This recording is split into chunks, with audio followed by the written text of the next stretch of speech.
I said, I asked my children for permission to share this part of our lives because I had never told anybody. Our home had become so loud. There was violence there. My life was on the line. He tried to take my life from me in more ways than one. Mm-hmm. And I decided that I wanted to live. I decided I wanted to live. Yeah, because this is what I know for sure. God didn't send a son to die so that I could just barely live. Mm-hmm. He wanted me to have life more abundantly, which translates us to the full. And I wasn't living to the full. I never imagined my public healing would inspire others to heal across the world. I thank you for using him to reach the world with a message of hope in relationships. But your life does not. God, you are my publicist. We laughed. We shared the unadulterated truth. He said, not only have I not divorced you, I ain't exposed you. Oh! We didn't marry fans, we married forever. And we wanted forever to act like a fan. Reveal her, Jesus. I will not compromise on getting a woman of God. You don't have to. And Father, I declare for his future wifey, thank you for preserving her. This season, I declare miracles and manifestations. See you selling scripts. And you're unique. You ain't like nobody else. I noticed that right away. You being true to who you are, you're going to attract. It's a Hebrew word, hayil, and it was translated wealth, and it means people, it means men, it means resources, and it means means. I'm Lateris R. Whitfield, and this is the Dear Future Wifey podcast. Welcome to the Dear Future Wifey podcast. I'm your host, Lateris R. Whitfield. Listen, are you still shacking up with us? If you're still shacking up with us, come on, can we get a commitment? Hit that subscription button and subscribe. Make sure you turn on your notification bell so you'll be notified about upcoming episodes. And those of us that are listening to the Dear Future Wifey podcast on streaming platforms, Apple Podcasts, Spotify, Stitcher, listen, leave a review. Make sure that you subscribe on those platforms as well. Listen, thank y'all so much for allowing the Dear Future Wifey podcast to consistently rank top 10 in the United States in relationships on Apple Podcasts. We're still like number one in about 20 countries and consistently stay top 5 in a lot of countries all over the world. It does my heart great joy to see that you guys are finding value in my content. So thank you so much. Well, today's episode, y'all know when I bring guests on the podcast, it's always personal. This is my personal journey as I discover, uncover, recover love. And this is a season of miracles and manifestations. We have 4 more episodes left. Oh, those of you who still want to join us on our retreat, our healing retreat in Los Cabos on November the 9th through the 12th. Make sure you visit the link in the description and reserve your spot. We're going to have an amazing time. My boy, Vashay Williams, is going to be the psychotherapist that's going to help curate this trip and this experience. Shout out to I Can't Wait to Travel for hosting this event with me. So make sure, I don't want y'all hitting me up after it's all sold out saying, can I squeeze y'all in? I'm going to say no. I ain't gonna be able to do it. I don't own the hotel, so ain't nothing I can do about it. So make sure you reserve your spot now. Well, without further ado, welcome to the Dear Future Wifey podcast, my new homie, Mignon Francois. How you doing? I'm doing fabulous. You're all the way from Nashville, Tennessee. Yeah. So I met you a couple of weeks ago, but actually a few weeks ago, through a mutual friend. Who was that mutual friend? Karima Kibble. Karima. And we were at her daughter's graduation party, and I had the privilege of sitting next to you. And when I tell you, you are the perfect guest for this season. Oh, wow. This is a season of miracles and manifestation, and you said that this word for this year is miracles. Why is that your word? Every year, about October or November, I start asking God for a word that's going to govern my life. And I really start honing in on what God is trying to say to me. And sometimes it'll be different words that I'm going back and forth with. And as I was getting ready to come into 2023, I had been through so much in 2022. And I just heard God say miracles. And I've been seeing God do miraculous things. And that's what I want people to know, that God still is working miracles. I truly believe that scripture is still being breathed today. We're just calling it poetry.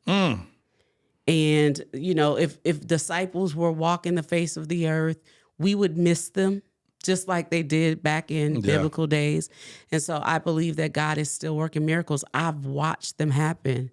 My little granddaughter, she turns 1 at the end of June, and they said that she wasn't going to live through birth.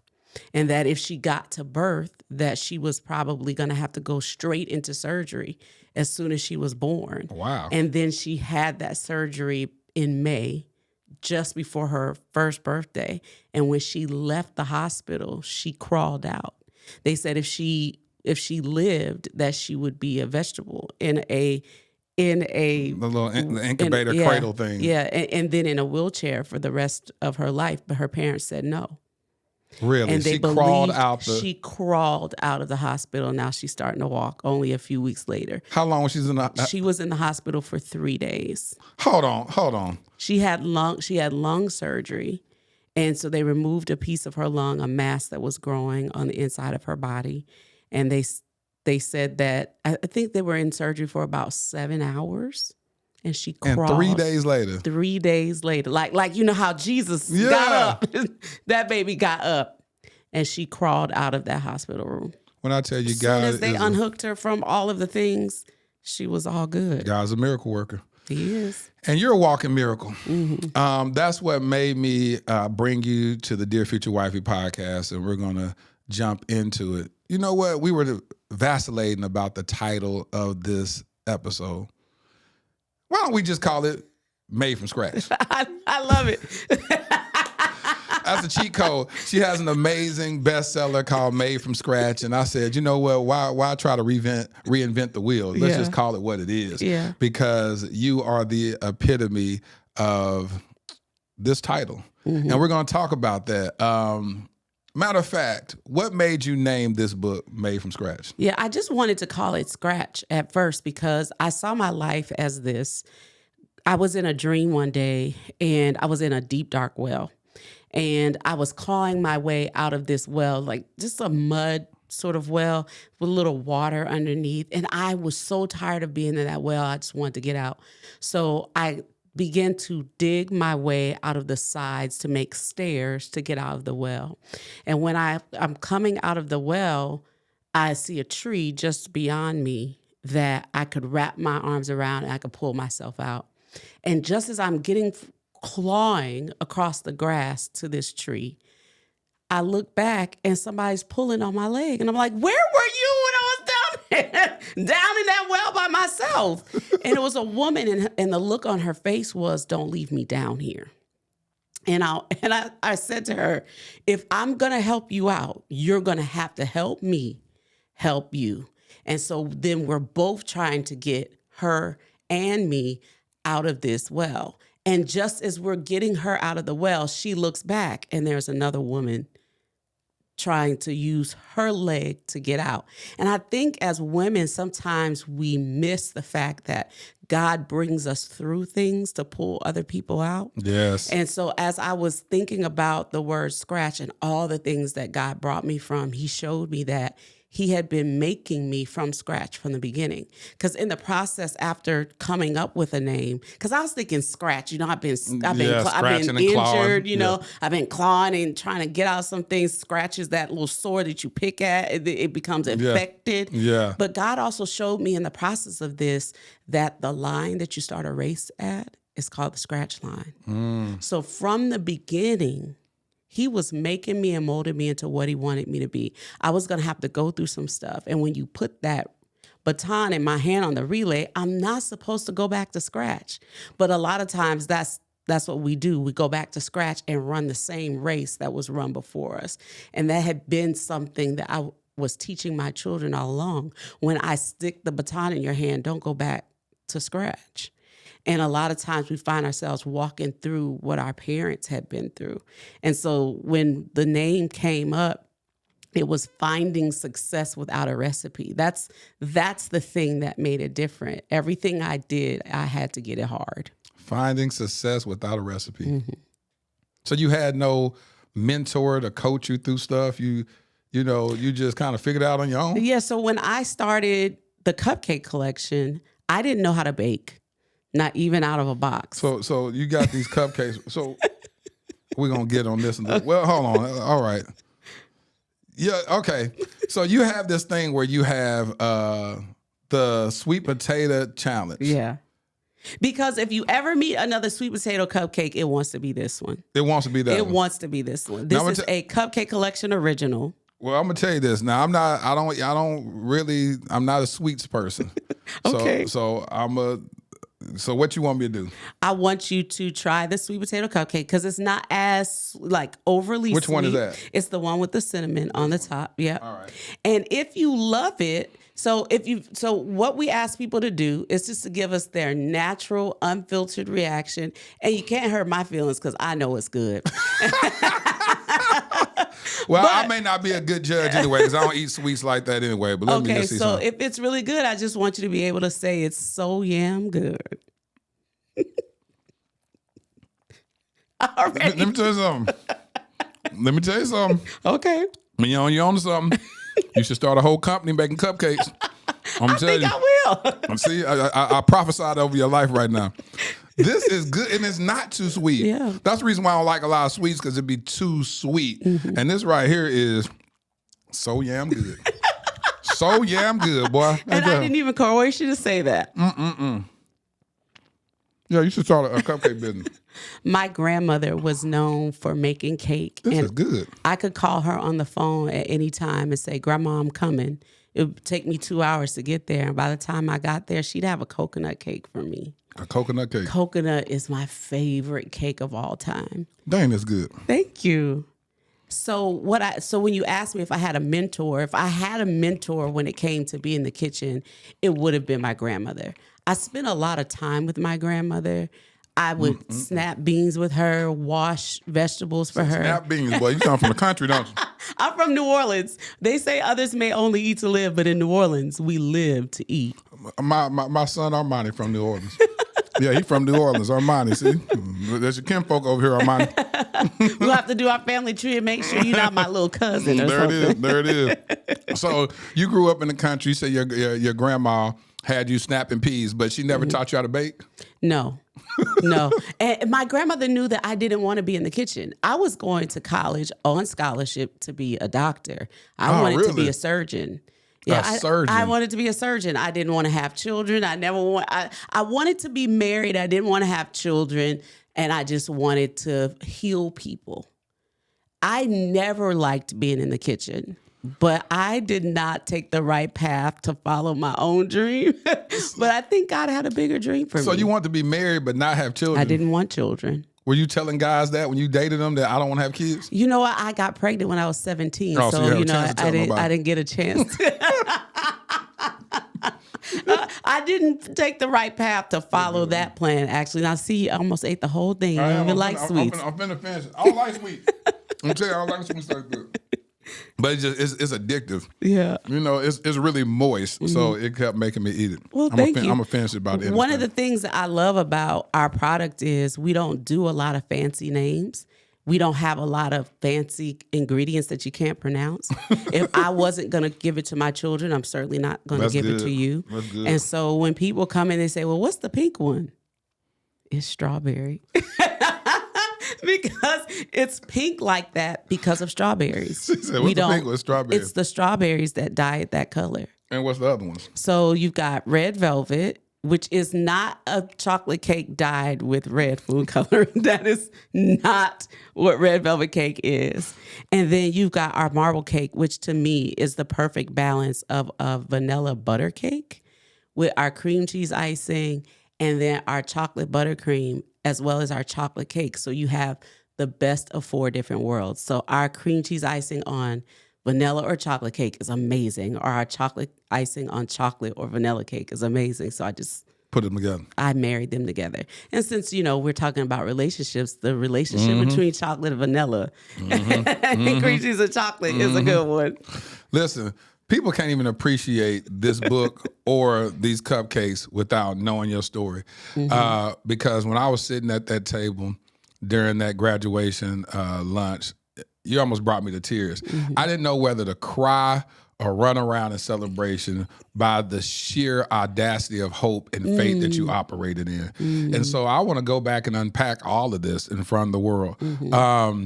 You were married before, right? Yeah, for 21 years. For 21 years. Let's talk about that. You got married around what age? When I was 19. You got married at 19. Tell us a little bit about that marriage. When I say, what's the first thing that comes to mind if I say, talk to me about that marriage? I was young and naive. I heard God tell me, don't get married. I had... You heard God say, don't get married, don't get married to him. I heard God say, don't get married to him.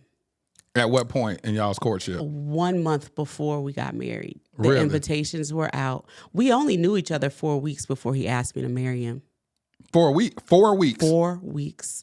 And we got married within 3 months. Which is why I think that 19-year-old, so Armani don't be getting married now. Real quickly. But I thought that no one was going to want to marry me. And I thought that I should be grateful. Because someone wanted to. Because I had a baby. And those were the kinds of things that were said to me. And so I believed them. I don't know why I believed it, but I believed it probably because my self-esteem was non-existent. I didn't know who I was. I knew whose I was, but I didn't know who I was. People don't understand when you use that vernacular. What does that mean? You say, I know whose I was. Yeah. I knew that I was a child of God. My parents had taught me that. My mother was a huge cheerleader for her children. So she was always telling us that we were the greatest and the best. No matter what mistakes we made, she always told us that we were the best. So I knew those things. But I didn't know what God had called me to be, because sometimes those voices on the inside of your head speak louder than the ones that are telling you what you can do. The one on the inside of you telling you what you can't do often speaks louder than the one that's on the outside of you that's telling you what you can do. And what I learned in the process was I'm no different than I was as a little baby when in the first year of life, I learned to speak a language. I learned to manipulate that language, right? Hold on, what you mean? Well, all of us do. You said learn to manipulate the language. We learn to manipulate the language before we can really even talk.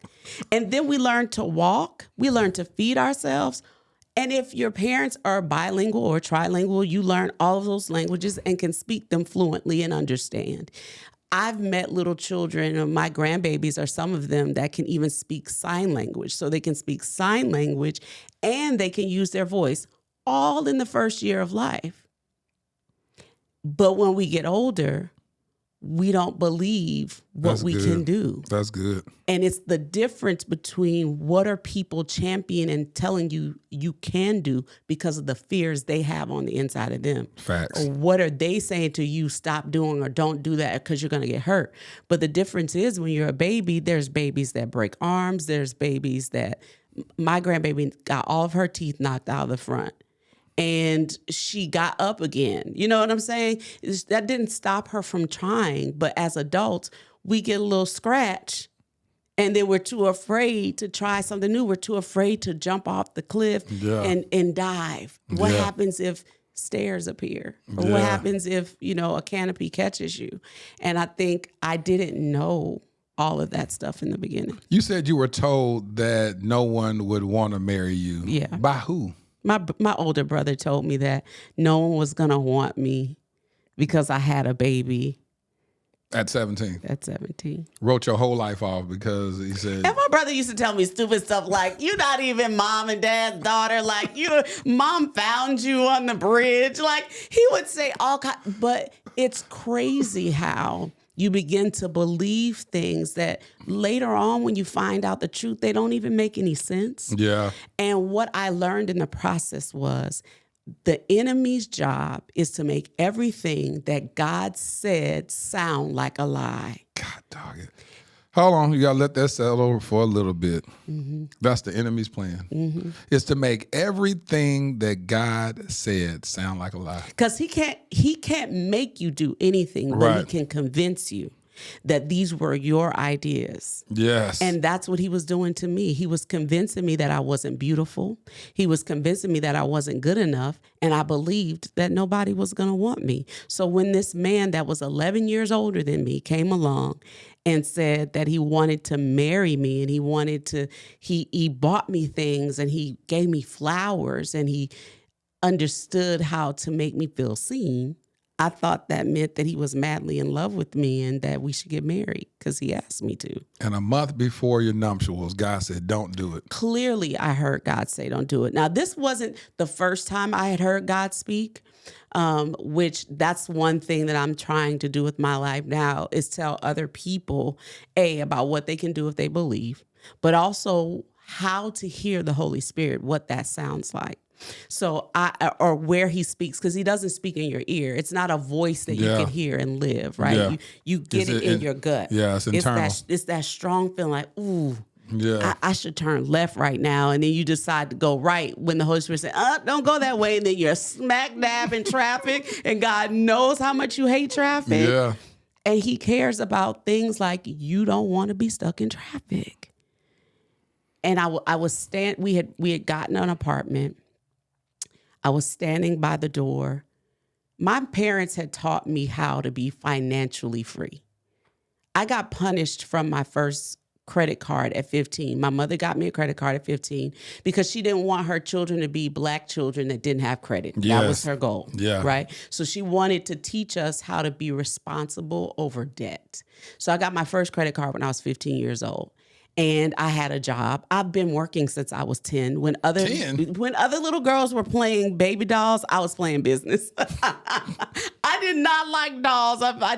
You could bring your dolls to my bank. But I'm not interested in playing Barbie and pretending. But I would make my own money, And then when fake money didn't serve me anymore, we started making things to sell and would go knock on the doors of our neighbors to try to sell those things that we made. That's what I'm saying. Just entrepreneurship be like in your bones, it's in your huh? soul. Yeah.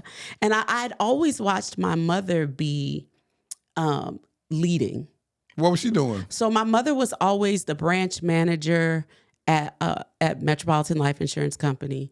And so I would go there after school because in New Orleans, we didn't have public transportation for schools. And so we we didn't have school buses. We had to get on the public bus. City buses. And so I would go down to her office and wait for her to drive home.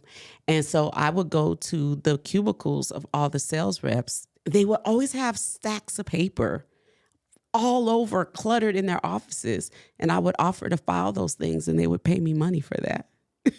So that was my first job. So when I got this bill, my mother gave me my credit card. I got my first bill that she intercepted. And she asked me to bring her the money. I believe it was $279. Back then? Yes. You had charged up $200-something back then? Yes. In clothes and shoes at a place called Lerner, New York. I was learning how to figure out what my style is, which is very different. I'm only wearing heels because, we doing this right here. I'd normally be wearing some collector's pair of tennis shoes, but if I couldn't get it to match the lace today, so I couldn't put my dunks on today. But, I'm very into, whatever just really calls my name, no matter what people think about it, right? Yeah. So I think it was $279 that I had racked up on. And you were 15 years old. And she said, bring me the money for this bill. And I said, I don't have it. She said, then bring me all the clothes. So I had to give her all the clothes. I had to bring her my paycheck, and I had to bring her my credit card. So she took everything until I could pay the debt. So I learned early on how to be responsible over debt and over money. How did you respond to that, though? Were you throwing I a was temper mad. tantrum? Oh, yeah, I was mad. This isn't fair. this is my money. She said, well, you need to learn that you don't use credit you don't use someone else's money to get what you want. You use your own money for that.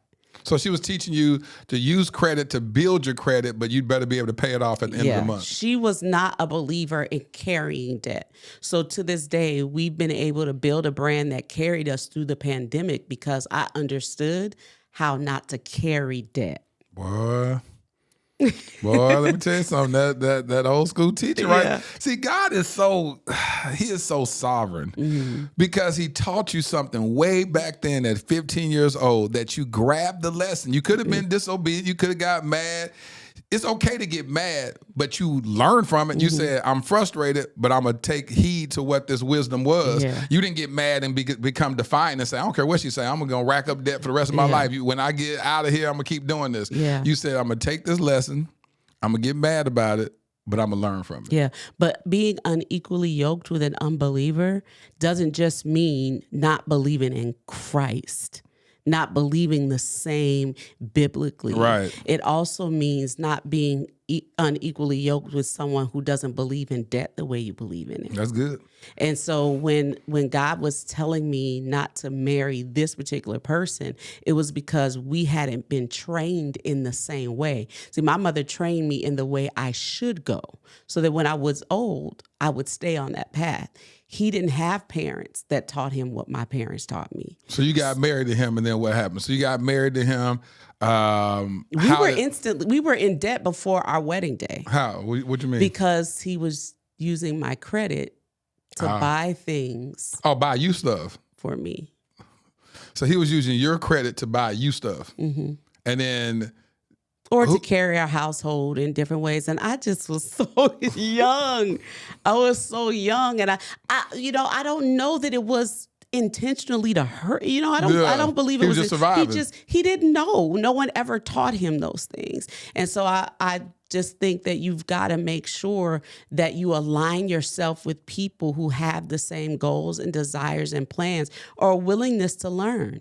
And I think that had I known certain things like, I didn't know that it wasn't a big thing to have. At that time, $10,000 in the bank was something he would say to me often. When we get $10,000 in the bank, everything's going to be okay. And now, at this age, like I'm a grandmother now, I went back and asked my mother, I said, Mom, how much money did you make back then? And she told me. My mouth fell on the floor. I was like, why didn't you ever tell me that? Because I never would have been impressed by the things that were being said to me.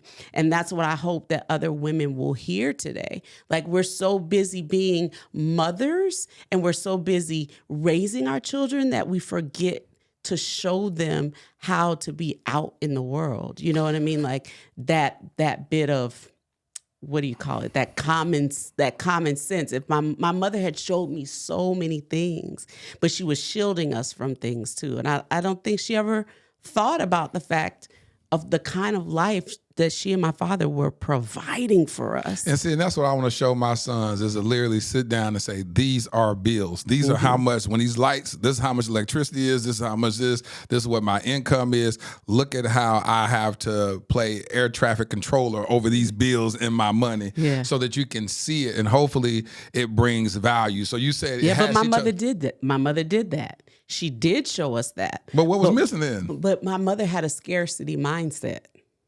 She was afraid that she was gonna not have enough because she had been through that. So she never showed me the piece of what goes in to take care of all of this stuff. So I knew how to govern over money, but I didn't know how much was enough money. I didn't know what I should be looking for as a good living. I knew what working hard looked like because my parents, all three of them, worked very hard. By that I mean my mother, my father, and then the woman my mother later married, when we were older. So I've always seen all of my parents work very hard, but they never told us how much is a good living.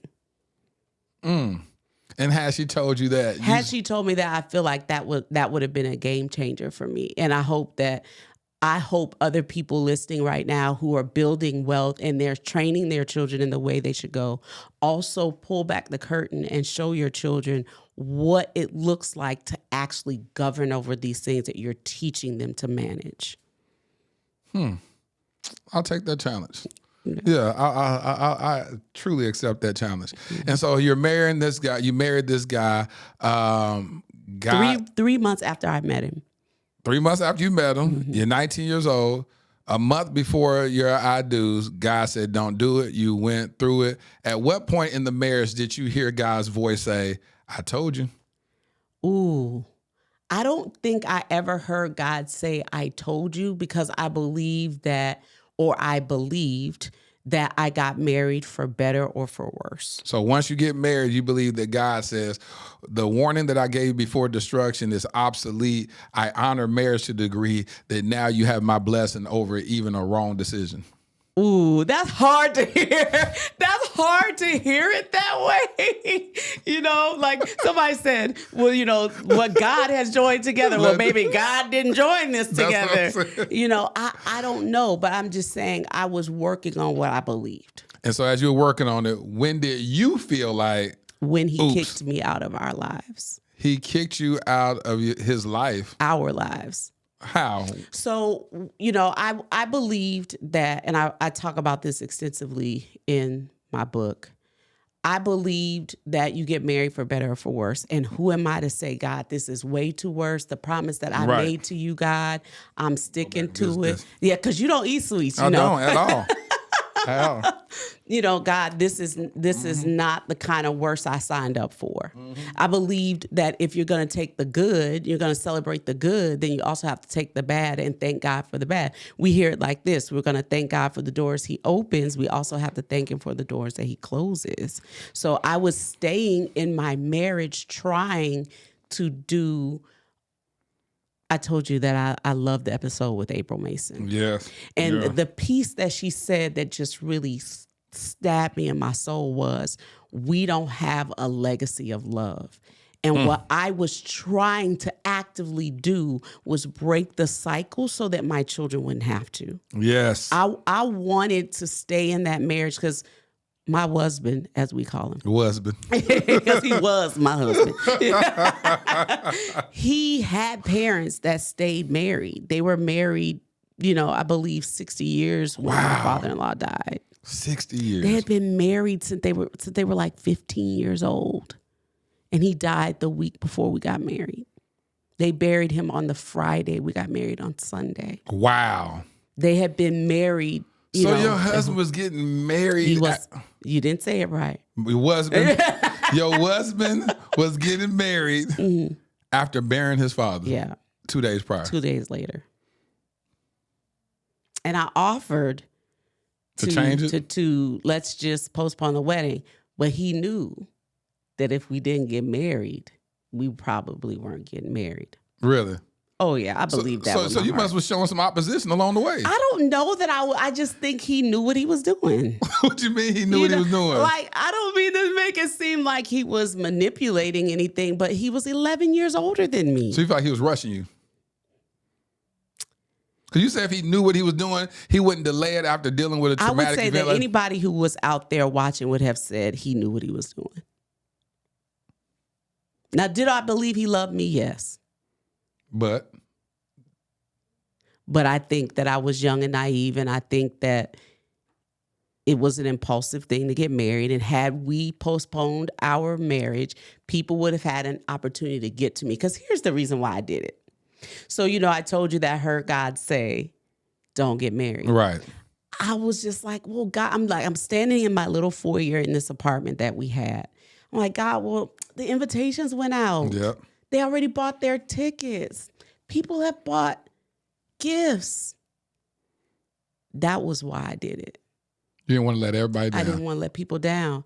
I didn't know that people would give those gifts back. This is what I want you to hear. I don't care how many invitations have gone out. I don't care how many presents have been purchased. There are people that are purchasing gifts that don't have money to spend on those gifts, and they will gladly take them back to the store or keep those things for themselves or have it already wrapped for the next thing. And I didn't know that. That's why 19-year-olds probably shouldn't be getting married. Well, there are some mature 19-year-olds who know that they're in love, and that's, And they have wise counselor around that's teaching them. They've been through marriage counseling. They're doing all that type of stuff.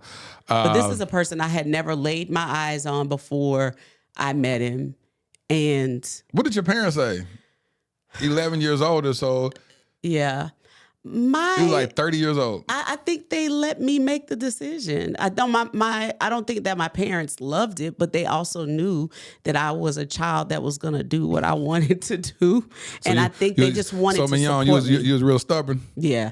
And the night before my wedding, my mother comes and said, Mignon, you don't have to do this, right? And I was like, Mom, stop being so negative. I'm doing this. Like, by then I'm here. And I had never told anyone what I was thinking in my mind. And my girlfriends wanted so terribly for me not to do this. Like, I've carried the same friends through my whole life. And I've gathered, a few friends here and there along the way. But those core friends have been there all along. And they were like, now tell me why we getting married. Because, if you marry one of us, you married all of us. Like, I said, why are we getting married? Why are we getting married right now? So the aha moment came when he kicked y'all out of our lives. Of y'all's lives. Mm-hmm. How did he do that? So there's some things that I haven't said until now because I wanted to be respectful of my children. There are things that, this is not just my life. It's our lives together. But we got a knock on the door at 3:00 in the morning. And I found out that, in fact, you could date a married man. He said you could date a married man? This woman told me so. And we had been moving from state to state, and this stuff had come to me before in other cities. Oh, it has? Yeah. This stuff had come to me in other cities where women had told me about my husband. And what would you say? And I would go to him about it, and he would say they're lying. And you say, okay. And I would believe him. Would you believe him? Or would you just accept it? I accepted it. I think I believed it, too, because I wanted to. Yeah. Not because it was so believable, but the final time, which is where this book starts out, when we left Atlanta and went to Nashville to start over, we started over with an ultimatum that said, if it happens in Nashville, don't ever speak to me again. And it happened greater in Nashville and worse in Nashville than it happened in any other place. What made it so worse? The audacity. One of my team members quit the bakery because she couldn't watch it happen in her face anymore. Oh, and she said, I love you too much to stand by this window and see the things that I see. And I said, okay. I never questioned it. When she said that, you said, okay. I just said, okay. Because you knew what she was saying? I knew what she was saying. Because I had heard it before. She said, stand by this window. To stand by this window and see what I see. He was doing that at your job? That's what they said. That's where he met the woman and knocked on the door at 3:00 in the morning. But I can't say because I didn't see it. So she knocked at your door and said what to you? Well, she knocked at my door with my husband's things in her hand. So and my mother answered the door. On this particular night, my mother was visiting. Flat screen TVs had just come out, and she had bought my children a flat screen.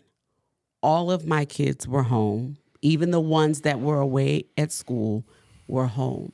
And they were all sleeping in the front room, having a sleepover with their grandmother. The worst environment. Like, why did it have to happen like that? Yeah. They were having a sleepover with their grandmother in the front room in front of the flat screen TV. And my mother answered the door. So we decided, we had another home that we were working on in another city, and people were, decided to start telling me the things that they were seeing in the other city. And she told me all the things of what my home looked like in that other city. Where was So he I at knew. during that day? That night he left her at the door with me.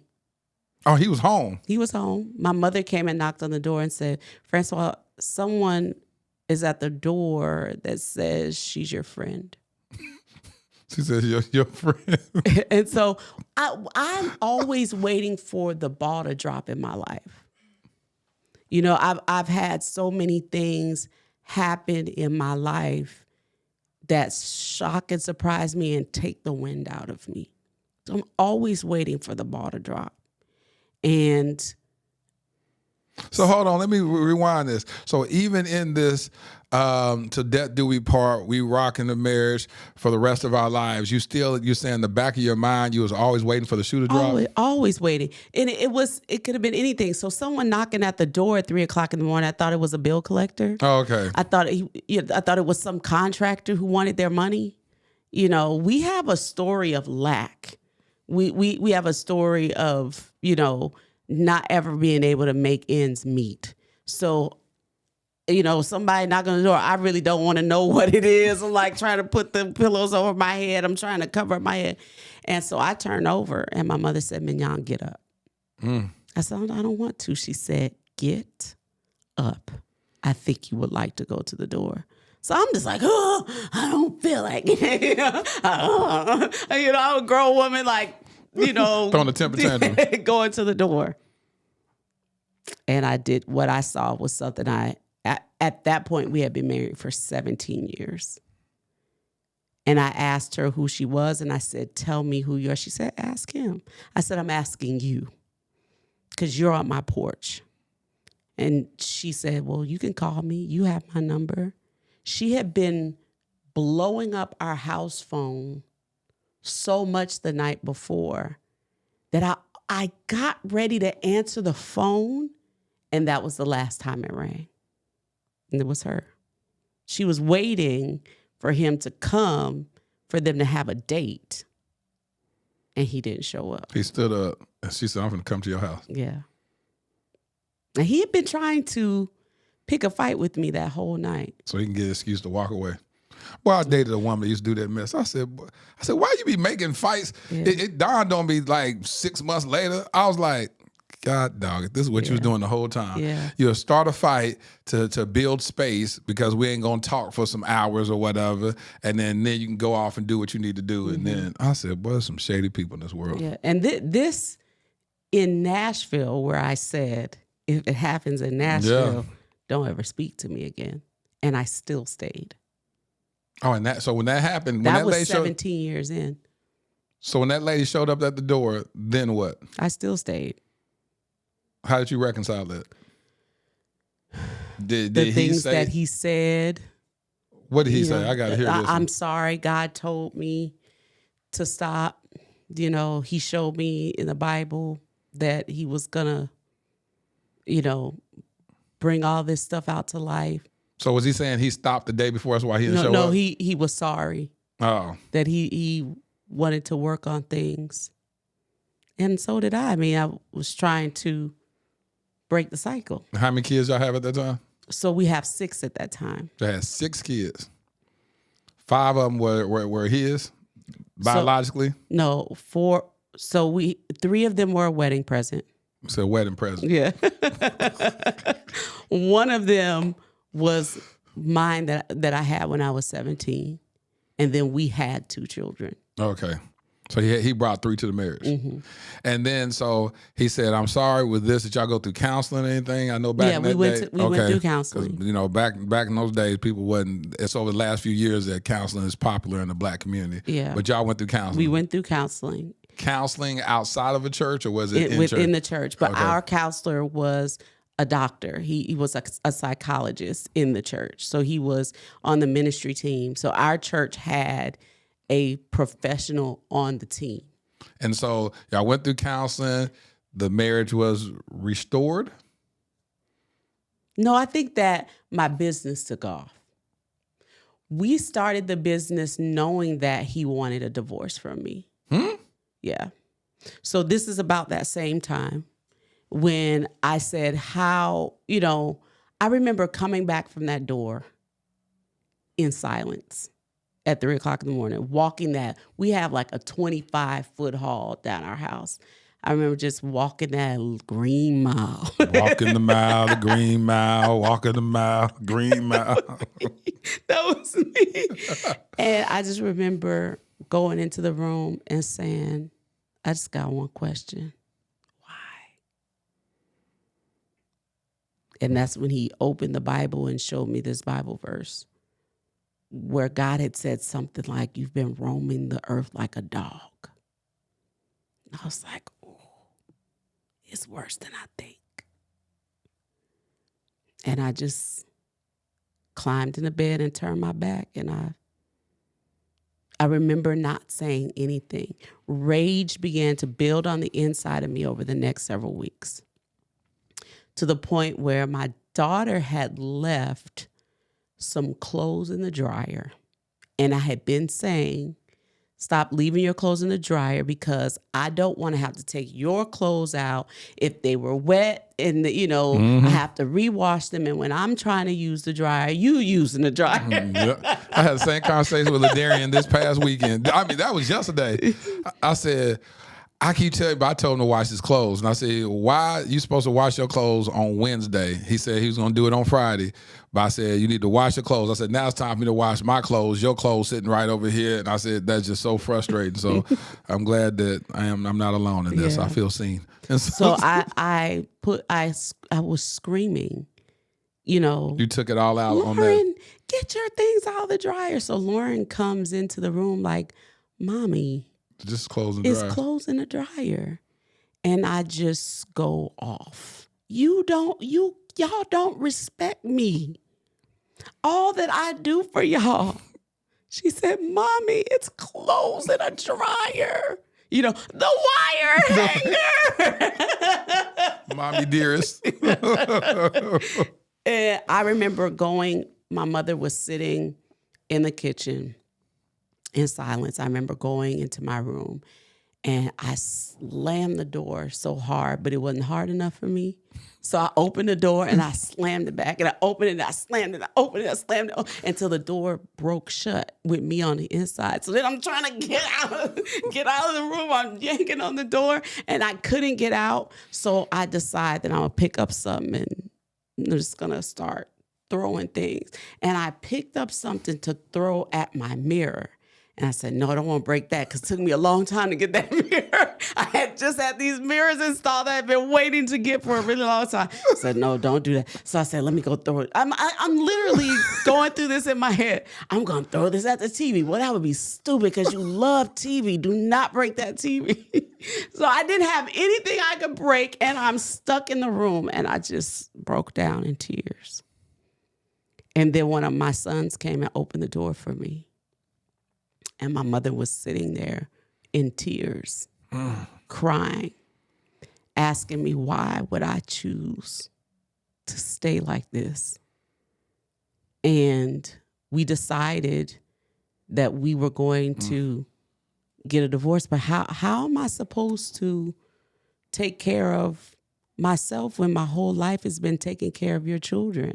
I'm a stay-at-home mom. Well, you have a degree. But when I graduated in 1999, we're here in 2000 and I guess maybe it was 2005 or 6 or 7 at the time. What am I supposed to do? All of my life and experience and my skill set is in you. And he said, well, let's get your bakery open. And that's what I want women to hear, that just because you've been spending your time with your family and you have been taking care of your children, 4 out of 10 businesses are being opened by women every day. Yeah. And 60% of those people who are entrepreneurs had children before they got started. And it doesn't matter how old you are when you get started, because the older you are, studies are showing that you're getting started in your businesses, the more successful you have a rate at becoming. Yeah. So don't be afraid to start wherever you are. Teach. So he said, start your bakery. Mm-hmm. But you're not a baker. I'm not a baker. So where did this come and start a bakery from when you wasn't a baker? I had been listening to this guy on the radio. His name is Dave Ramsey. He was telling people that they could get out of debt by having a bake sale or a garage sale. We had moved to Nashville selling everything that we had, so we couldn't have a garage sale. We had been offered a position by as a family, because my job is to take care of the household. We had been offered a position in Nashville, so we sold all of our tools to get here, because he's going to be a VP at a big company now. And now we're going to have normalcy for our children. The lights are going to come on because we flick the switch, and we're going to get water that comes out of a faucet because we will it to, because everything is going to be different now. And as soon as we got there, last one hired is the first one fired. The division that we were going in for closed, so the incumbent wasn't leaving. What business were you working at, or did you have, where the woman said, I can't still keep sitting in this window looking at your husband, pretty much? That was the bakery business. So that was the bakery business. I'm kind of telling you a little bit out of sequence. And so you start your bakery business because of what Dave Ramsey said, have a bake sale to get out of debt. And how did you learn to bake? So I had learned how to bake because my grandmother, who I used to snap peas with, taught me how to cook over the phone long distance. So when I was 17 years old, so I told you I've been working my whole life, and I've always been looking for opportunities, and I take them. And so my grandmother was my favorite cook. If I could have my last meal, it would be a roast that she stuffed with whole pieces of garlic and the holy trinity of celery and, onion. Can you smell it? She'd sear it in butter before she retired it into the oven for hours. And she would dust that thing with dry seasonings. And to be with my grandmother is to learn how to cook, because that's all she's doing. And her hands would shine from being swollen from work. And I just would help her because I loved her that much. I didn't want her to work. It's like a page in the book. You wrote that in that book? Yeah, I did. The way you worded that sounded like a straight up page. Her hands would be glistening and shining as it was swollen. I don't know that I wrote it exactly like that, but that and the New Orleans sun, as her skin baked. I'm like, wow, that sounds great. That's like a page. It might be a page, but not exactly like that. She retired the roast in the oven. I said, wow, that's good. I love words. Oh, that sounds nice. That's good. Can't you smell it? Can't you taste it? I can. It tastes good. Look, I don't even know if I really said it that way, but I'm just remembering the way that she did everything. My grandmother was a big woman. And I remember one time some crabs got loose in her house. I'd never seen my grandmother move that fast, and I wasn't touching them things. And she was running around the kitchen trying to pick those things up and turn them on their back so she could get them into the pot. Because she was always cooking for somebody. You could always go to her house and get a meal at any time of the day. But I didn't want her working like that, because my grandmother worked her whole entire life, and she was a good manager. I learned later on that my grandmother was such a good manager that she would go and run other people's households. She would have been who the movie The Help was written about. Yep. And so she would go run someone else's household while her household had to still run. So my aunts, they would have to know the things of my grandmother so that things would be ready when she got home. And so they had like a little farm in the back of their house that my father told us about, where they grew different vegetables like potatoes and blackberries and things like that. And so my grandmother would tell them what needed to be done. So when I wanted to learn how to cook, my mother, who hated to cook, would always dirty every dish in the house in order to feed everyone, because my mother was just always entertaining. And she would dirty every dish in the house. And so I had to wash the dishes. And I just didn't think that was so unfair. So I said, Mom, why don't you wash these dishes? And she said, why don't you cook this food? And I said, all right. And so problem is, I was pregnant. I was 17. I didn't know how to cook, but I knew I didn't want to wash those dishes. So I bartered with my mother to give me money to call my grandmother long distance. Because what your children probably don't understand is there was a time when you had to pay for minutes. Long distance. That's what it was. I'm gonna turn this right here. Oh no. You had to have that 10 cents a minute. They'd be calling you trying to get your own plans, a long distance plan. Yeah. You know. But you said you learned how to bake over the phone. Yeah. So I learned to cook first with her 17 years earlier. Okay. So when I got ready to learn how to bake, I went back to the same path that go had back to the served me source. before. And so I called her on the phone and said, Grandma, the man on the radio says you could get out of debt by having a bake sale. And she was like, but you don't even like to be in the kitchen. I know, Grandma, look, stay on task. I'm trying to get this money. I'm trying to get out of debt. This money. And so she said, well, open up your hand. And I think that was one of my biggest lessons, was to keep my hand open. Because while you lose things with your hand open, things are going to fall out. But it also leaves room for you to receive from God. And that's what I learned. My grandmother said, open up your hand. She said, measure the flour. Take your finger to the first line. That's how much of this ingredient. Pinch your fingers together. That's how much you need in this ingredient. And so I made my first one. It wasn't that great. And Mignon, you ain't gonna just skip over this revelation right here, because that almost just took me out. mm-hmm. She said, "Open up your hand." Mm-hmm. It's such a biblical moment that happened in that. It's the same thing that God told Moses. He said, "Open up your hand," and he put a rod in his hand and began to perform miracles with that rod in his hand. That word. And so your grandmother said, open up your hand. And it's like, and then the spiritual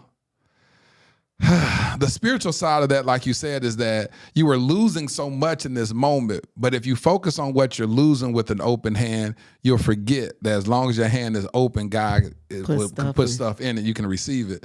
And so here it is that now when your mom is prophetically speaking, your grandma is prophetically speaking over your life, is that this open hand is about to release your destiny. Yeah. It's about to release this. It's about to release that. It's about to release everything that you began to manifest from that moment. That right there about to make me run around the studio. But go ahead. Go ahead and pick up where you was talking about, because that blessed me right there. And so when my grandmother said, open up your hand, I began to measure. Something happened. The first recipe that I got wasn't right, but I wrote down everything my grandmother said. Now, early in our conversation, I told you that I wanted to be a surgeon. Yeah. But the reason why I never got it was because I couldn't apply the science to the human body. I was flunking out of school and in danger of losing my scholarship at Xavier University in New Orleans. So what did you graduate? You graduated, right? I ended up graduating, but I graduated from another university in Texas. What? And what was your major? I graduated with a degree in psychology, mass media, and photography, because it took me so long to get it all the things. Everything. Yeah, all the things. Where did photography come in? Yeah, it was just something I picked up along the way, because I'm a perpetual learner. I'm always looking to have more, to learn more. I'm going to glean, So psychology and photography. And mass media. Mass media. Mm-hmm. Yeah. Your career could have went all kind of different places. Yeah, so I used, as a child, I would sit in front of the television and watch Hoda Kotb. She was the first person that showed me I could be on TV. And so I was I would sometimes get behind the kitchen counter and report, like that's the news. report the evening news and things like that. And when I got to meet her and I got to do the Today Show with her, it was just everything to Full me. circle experience. Yeah. I believe that something's wrong with the children of today, because they don't have Oprah. Yeah. See, when Oprah's show went off, then mamas didn't have a way to help them get these lessons to their children. And those were the things that were helping our parents, I believe, in the 90s to bring us along. Man, when I tell you Oprah was so impactful to the culture, we can go on the whole rabbit trail with that, because I was talking about how it was a friend of mine. We were talking today or yesterday was talking about the kids nowadays, they don't have the Cosby Show. They don't have shows that had good morals to it. You know, they listen to the music they listen to is all sexualized. The YouTube videos they watch, just all this stuff is just filled with such filth and garbage. And it's hard for them to manage morality in this type of space. And so those were our aunts and uncles, and those were the people who were helping our parents to raise us. Yeah. And I believe that's why you see in the culture today, they're calling people auntie. You know, Tabitha Brown is everybody's auntie. Yeah. You know what I mean? But she's the auntie of the people in our generation. Yeah. My sons don't call her that. You know what I'm saying? They ain't looking at Tabitha Brown and saying that's my auntie. Okay. It's our generations that, you know, and right around our age group that we say that. And it's interesting because it's like I don't know what they look, I don't know who they look up to. It's strange. But I believe that something happened to us when Oprah got off the air. Yeah. But, you know, it was 17 years later from the time when I'm asking my grandmother for a recipe that I could use. And my grandmother says, baby, I don't have recipes. And I don't even know if what I use is available in the store. My grandmother was saying words I had never even heard of before. Grandma, Oreo, did you say Oreo? She said, no, child. My grandmother called me good. Good. I don't know. Girl, that is not what I said. Like, Grandma, I don't even know. She said, okay, well, in your, let me see. It might be called, how do you say, margarine? She didn't even know what that was. Because my grandma could make that. She got oil. She got Oreo.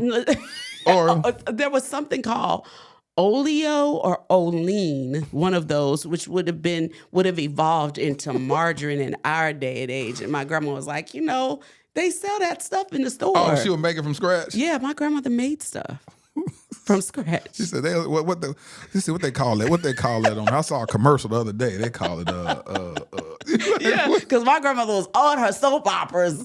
She wasn't missing her soap operas, but all my children. She did. Yes, my mom Young and the Restless all day. But it was 17 years later in my kitchen when I asked my grandmother for a recipe that everything came back to serve me, which is the other thing that I want people to take from our episode. Nothing is wasted. Every stupid thing you've ever had to do is taking you from where you are to where you want to be. Facts. Sometimes we take a longer journey to get there, right? Yeah. And sometimes Siri will always reroute you. She'll say, recalculating the route. And Siri always knows exactly how long it's going to take you to get you to your destination based on the path that you take. And no matter how much you try to beat Siri at her own time, Siri will always get you there. And she'll always recalculate the route for you. So, Armani, are you hearing this? Are you hearing this, Armani? That so should be speaking to your soul right now. Doesn't matter what you've done, what you think are mistakes. There is a song that I heard Fantasia say, and it's one of my favorites. And she says, I am who I am today because God used my mistakes. He worked them for my good like no one else ever could. He told me to tell you it was necessary. And that's what I began to believe about mistakes. I think it's just called It's Necessary. It's necessary, yeah. That doggone prophetess Fantasia. I mentioned her in that last episode. You remember I mentioned that in April episode. Song, the song. It was a different. Teach Me. Yeah, Teach Me. Yeah. Prophetess Fantasia strikes again. Man, she has so much wisdom in her young vocal cords. Yeah. Her vocal One of my favorite songs ever. Every time I hear it, I cry. Because everything that you think that you're doing wrong, from that baby I had at 17, to getting married when God told me not to not stewarding over our finances, going, all the things that I had done. It took me 10 years to get out of college when I started school at 16. I went on to campus at 16. I should have been finished by the time I was 20. But all of the things that I thought I did wrong, God was working them for my good. So in that kitchen 17 years later, when I called Grandma on the phone, God honored the fact that I honored my grandmother. the time that I spent with her. So when she said, open up your hand, I know what her hands look like. I know that she doesn't have these big, gigantic hands that I have, that she has hands that are often swollen from work. And so I began to learn what size my hands were. I know the measurement of my hand, what I can scoop and how much is going to fall out of my hand, like science. And so that what I couldn't apply to the human body to get me to a surgery room or an ER room or get me to medical school is now got me in the place that I had always intended to be. I was always going to go to Nashville.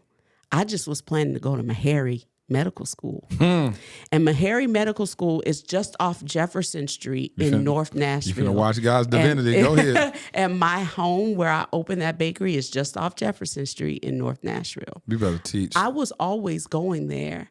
It didn't matter that I detoured. God was just recalculating my route. And so I used the science that I couldn't apply to the human body in that kitchen. And I began to make an award-winning recipe that was mine. It was in that kitchen trying to do what my grandmother was doing that God gave me an aha moment. You know how sometimes grandma makes you something, it's not the same as it was last time. It was better the last time. Oh, grandma, what you do this time? Do it like this. Yeah. And grandma doesn't know because she's just a pinch of this and a little bit of that. But I knew if I was going to open a business, it had to be the same every single time. And so I applied science to it, and everything that I never understood, all of a sudden, like, this is so stupid. I need to go to medical school now. God said, you don't only heal people in an operating room. You can heal people right from where you are. Facts. And that's what our product has been doing. People are now being able to be seen because cake takes you back to a place and time where somebody saw you and you had something that was made with love. Because you can't just throw a cake together. I got to think about that thing. It's going to take time. It's going to take patience. It's going to take right measurements. It's going to take science to come together in order to yield a rise that's going to be good, something that you remember. And that's what God showed me, that he was showing me how it's going to heal people right in North Nashville, the same place that he had put on the desire of my heart to be. I just didn't get there in the same direction. And I got a wonderful chance to go back to Meharry just this year and tell students who were getting ready to decide what they wanted to be and make their decision about where they were going to college, that you could be a scientist right in your kitchen, a food scientist. That doggone Siri got you to your destination. Got me to my destination. Got Took me you to your 17 destination. extra years to get there. We done left this marriage. Now, what happened in this marriage? So we left off. He told you to go to the bakery school. I mean, to start your bakery. What happened? What happened with y'all? Did y'all's marriage begin to start thriving? Yeah, we stayed together because we were working. All right, so y'all working together. We were working together. Y'all working together. Y'all working in this business. How many years did y'all? It would be 5 more years. So 5 more years. What made the bottom fall out? I don't know that the bottom was ever even strong. I think we were always on that fragile place of, is this going to be the time? Yeah. We had a new store. Gotta re-up on my bike right here. Gotta re-up on this right here. We had a new store. Keep calling me and calling me. I just gotta go to it. Just as long as you don't start scratching, we're gonna be all right. Keep calling me. Feel like smoking. We had a new store, and one of the iPad had broken. That was playing the music. And so I went to the back to see what was wrong with it. Oh, Lord, what you find? And when I went to the iPad to see what was wrong with it, there were some messages on there. And I called the number back, and I got a mouthful that I was still was naive and wasn't ready for. So some woman answered the phone. Yeah. And then she heard my voice. She was like, "Hey, babe, I'm in a meeting right now.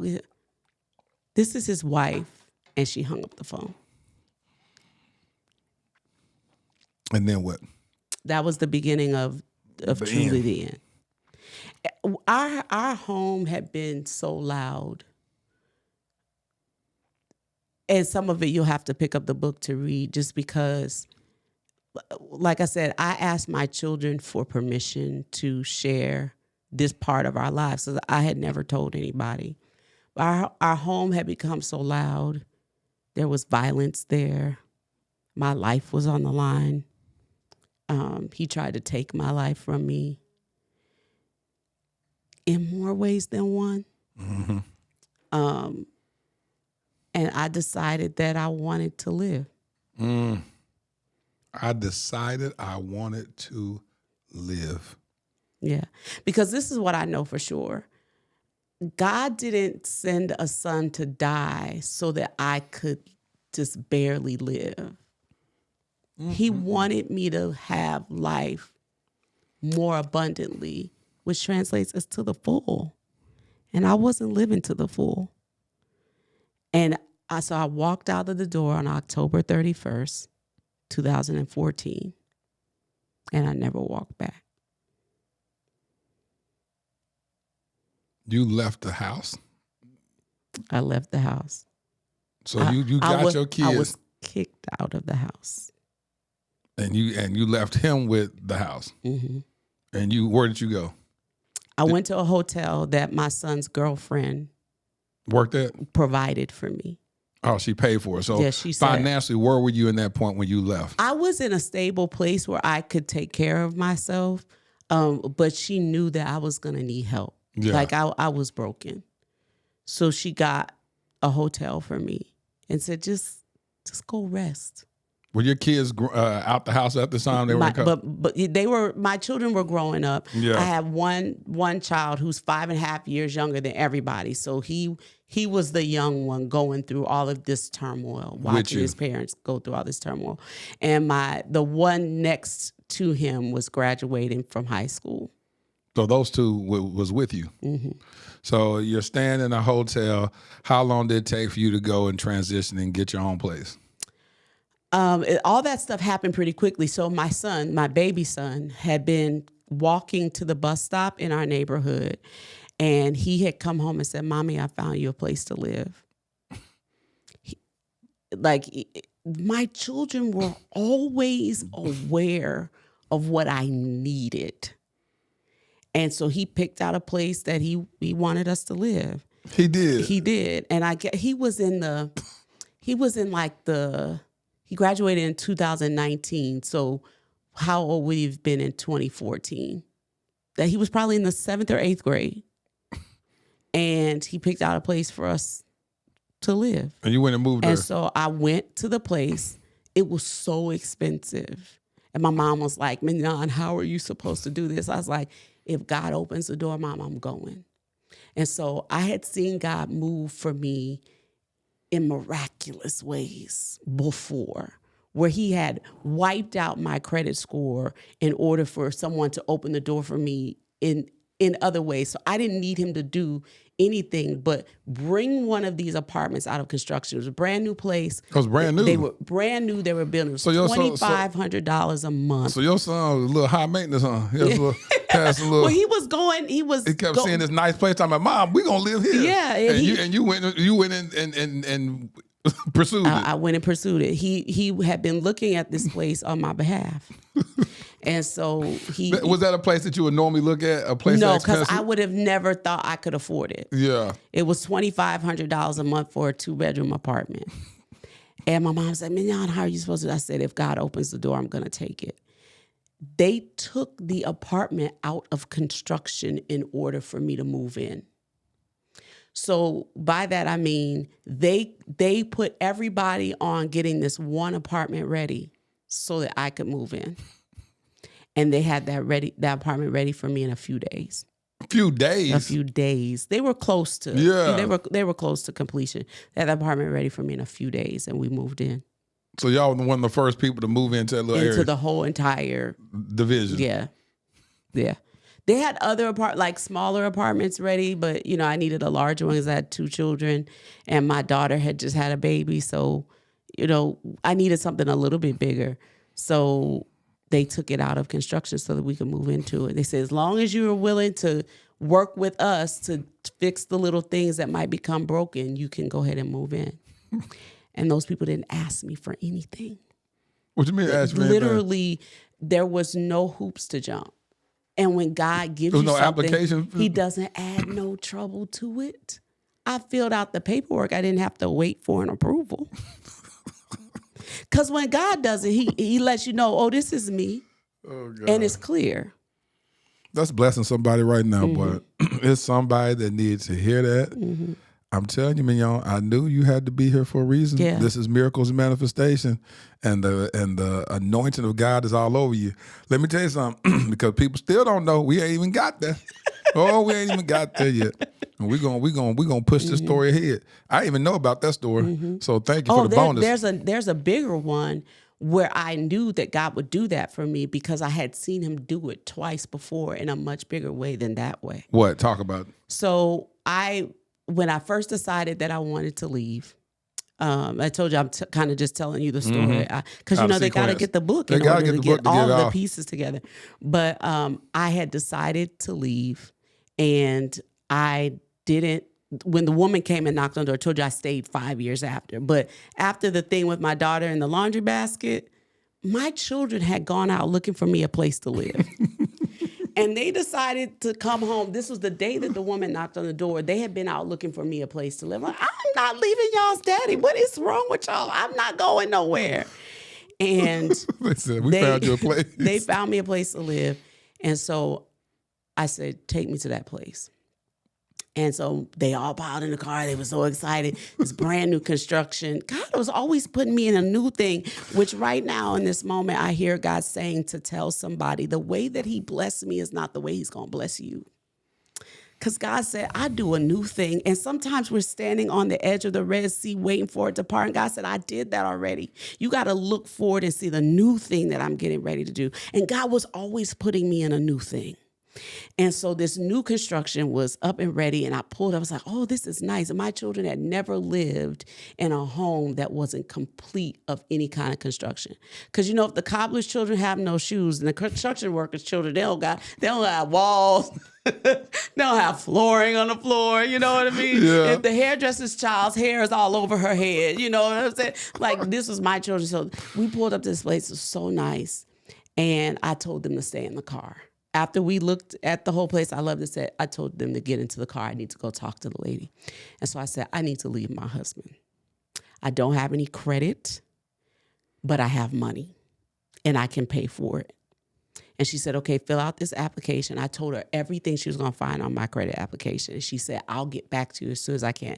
They were just renting a few of them because the economy was beginning to dip. So they couldn't sell all of them. They decided to rent some of them. And so I was going to be renting from the builder himself. So they really needed some people with some really strong credit that maybe could come in later and buy these things. Yeah. And so she said, I'll get back to you in a few days. She calls me on the phone and says, Ms. Francois, do you have a few minutes to speak to me? I'm like, oh, God, She said, so I pulled your credit. I said, yes. And she said, everything you told me wasn't on there. I've never seen a credit report like this. It was completely blank. She said, the only thing that was there was your name and your address. So I'm going to have to get a deposit from you because you told me all this stuff. But you're free to move in just as soon as you would like. Your credit was blank? My credit had nothing on it. God had blanked out the credit report so she couldn't see anything. She said, I'd never seen anything like this before, and I knew that my credit was jacked up. Did you have a credit score at least? I didn't have a credit score or anything. And that wasn't the first time God had done that. I knew it was God because years earlier when we were living in Atlanta, when we moved to another apartment complex that was brand new, we were going to be the first people living in there. We didn't have credit to get there. God told me to go to that bank. God said, leave here, go to that bank. Put your check in that bank, but don't just give it to any teller. Ask for that teller, the teller that I will show you. So I was nervous because this guy called me to his window first and said, no, I'm waiting to see her. Little did I know she was the branch manager. Oh. And so she was a black woman. And so she thought, black girl, let me help this little young black girl. And so she pulls me into her office. I said, God told me to only talk to you. And she was a God-fearing woman. She's like, well, all right, boy, I listen to God tell me what he said. And I said, he just said, give you my deposit. I'm trying to get into this apartment around the corner. She said, well, let me have you fill out an application. She had me fill out an entire credit application. So, because back then you used to have to be credit worthy to get one of those debit cards with a Visa logo on it.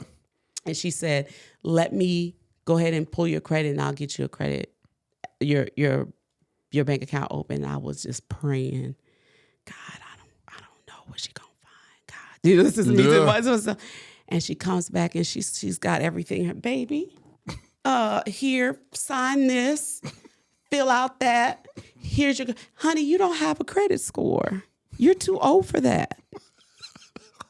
She said, all you have is your name and the addresses where you've lived before. So what we're going to do is we're going to get you a credit. No, God didn't tell me to come in here and get nothing but a bank account. She said, you sure? I can at least give you a secure credit card. No, God told me to only come in and get a bank account. And she said, well, if you ever need me, call me. That lady put that money in that bank account, made it available to me. Because I used to have to wait. Yeah, with that new account. She made the money available to me, and I went and got that apartment. So this, at that point, was the third time I had seen him do it. So I knew who he was because he showed me his hand. And if you trust God, he'll come through for you when you need him to. He may not come when you want him, but he's always right on time. From scratch. From scratch. With scratch. With scratch. So, you moved into this apartment. Mm-hmm. You're away from your husband. Mm-hmm. Then what? We began to co-parent our children. Did y'all move with? I'm going to get a divorce. We're going to get a divorce. We began to co-parent our children. So he wasn't trying to fight for you to stay or nothing. No, he had somebody else that he had his eyes on that ended up leaving him after she took most of his stuff. But anyways, see the shade. You see that shade? She just. My child had picked this place because it had a barrier. You couldn't just come and knock on my door and get to me. You would have had to have a code to get into the door. You'd have to be buzzed in. There was a door person, all that kind of stuff. So I was paying for security. Your son thought of that. He was thinking of all of that. He had been protecting me since he was 2. He had been protecting me. And there's a whole story I talk about him being 5 and how he coached me when I was getting ready to open up this business. God had given me this child. I cried, fell out on the floor and fainted when I found out I was pregnant with this little boy because I was done having babies. My last baby was going to kindergarten. I didn't want to be pregnant, and then I get pregnant. But God knew. And he gave me that baby. And that little boy has cared for me in ways that no man has ever been able to care for me. And God showed me that he was going to be a better man to me than any earthly man ever was going to be. And what I learned into this process was that my earthly father's first job was to show me my heavenly one. And he showed me how to work. He showed me how to be cared for. There was nothing that I believed that I can't have that if I asked my father for, he wouldn't give it to me. If it was good for me, if it was in his power. And that's the same thing that God did. There was nothing he wouldn't give me if it was in his power, and all things are his. And all things that are the Father's belong to me. And he sent the Holy Spirit to me and to you to show us what are yours and how to get them and how to use them. All you have to do is activate them. Mignon. So, because I'm trying to keep this story going, I'm going to just lay on the floor and just go into a whole worship moment. I'm gonna stay focused on this interview because you are blessing my soul. Let me tell you something. Y'all got to get this book made from scratch. I'm telling you. Jesus. Okay.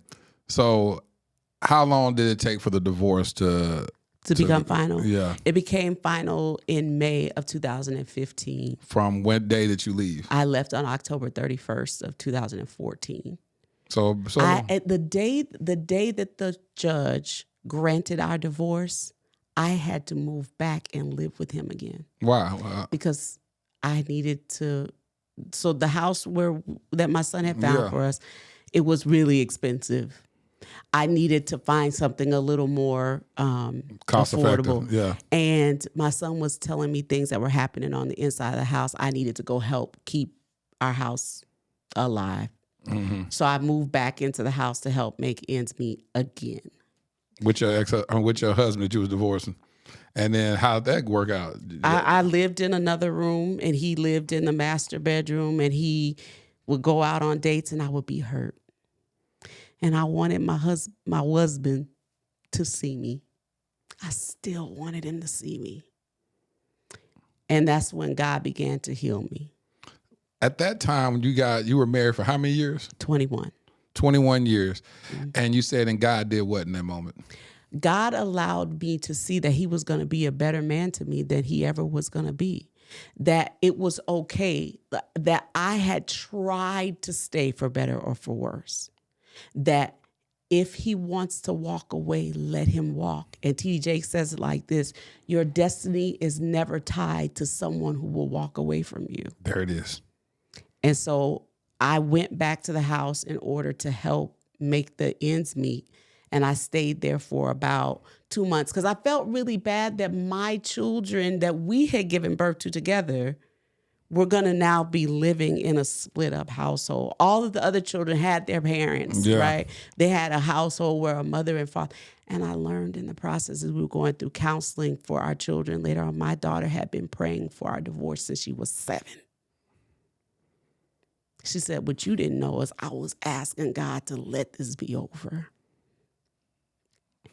And I learned. How'd that make you feel to hear your daughter say that? It was just like, wow. Because a lot of parents stay for the kids, but then the kids, every parent says that the kids are always saying, leave mom, leave dad, whatever the parent that's the offender, leave because they are abusing that parent. I heard my daughter say something and my therapist held my hand. She said, what she's about to tell you is going to hurt. So I just need you to understand it's going to hurt. But my daughter said to me, he loved the idea of you. He didn't love you. How did the therapist know she was going to say that? Because she had been in counseling. All of my children separately went through counseling. Okay. When we got divorced, or as we were going through our divorce. And your daughter told you that? My daughter told me that. She said he loved the idea of you. He didn't love you. And he loved what I could do. I think at that point, it was just like out of the mouth of babes. And these are things even still that I haven't talked about in this book. There's so much more that I decided to share because there's so many people that are hurting and broken. And the stories that I chose to use and to say were because I knew that people would be in the places where I was. And I needed my story to help pull them out of the things that they were going through. And so what I'm hoping that they will see, no matter where they are, no matter what country they're in, I get DMs from women all over the world who hear this story and say, I'm just like you. And I say, I know. And that's why I told you my story. Not so you can be up in my business, but so that you can be about yours. Ooh. And so I'm telling them what they can do if they also believe. Because God told me what I could do if I believed. And I said, God, if you will make me successful, I will tell anybody who will listen about what they could do if they believe. So having this platform and telling people and getting this book and it making it to #1 in new releases on Amazon, when I'm up against major names, it's just me keeping my promise to God. And God said, I'll make you successful. But do not forget anything that I've told you to do. Don't turn from it from the left or to the right. And this book is a playbook to show you how to unlock the promises of God, whether that be in a business you want to start, because it's the playbook for a business. How can you get out? It's the playbook for how you're going to get out. How will you hear from God? It's a playbook for how you can hear from God. Every stupid thing I ever had to do took me from where I was to where I wanted to be, and I was open and transparent about it. During your divorce, you said something that changed my life. You said God told you to do what for your husband?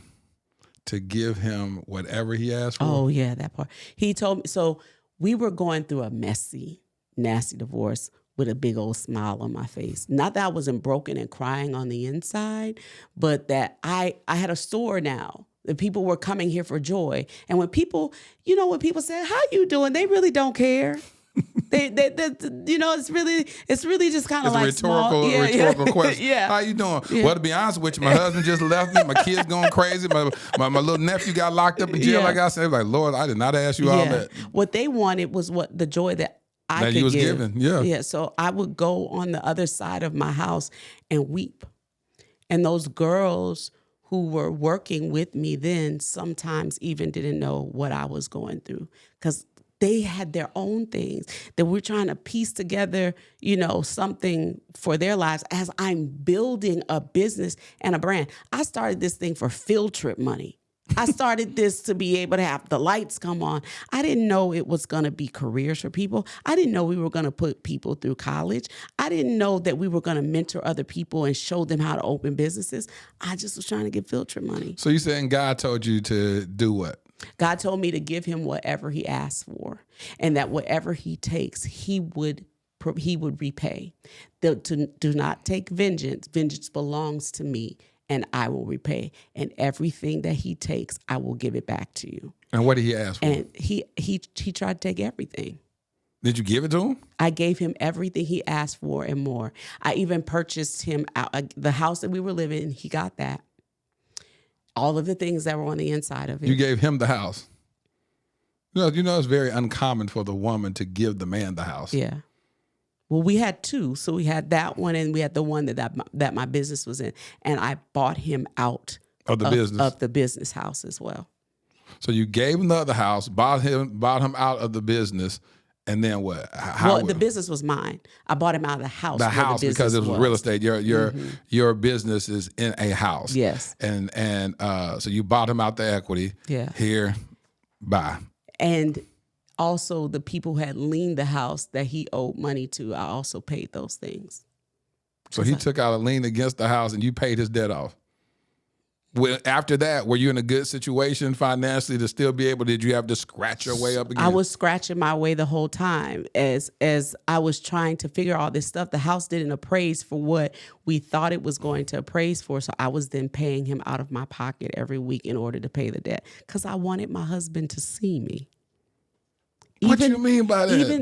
Even I thought that he was going to think that I was good, and even all these things that he was doing to me. You said even as you're going through divorce, you still had hope that God could repair it. At what point did you give up hope? What point did you accept the fact that this is not meant to be? Probably through the process of the divorce and how ugly it got. I couldn't believe the ways in which he left me hanging and allowed me to. There was something that happened in court, which shall remain nameless, that I could not believe. And that's when I knew that it never stopped me from loving him and being hurt by it and saying, God, why does he get to move on with his life? And all of those things were temporary things. And God was building something bigger for me. So the greatest thing that God did in the process, Latarius, is this. When he was taking things from me, God was giving me more stuff back so that I could always meet the debt. After I was done and I had paid off everything, that house that didn't appraise, a new banker came into my life.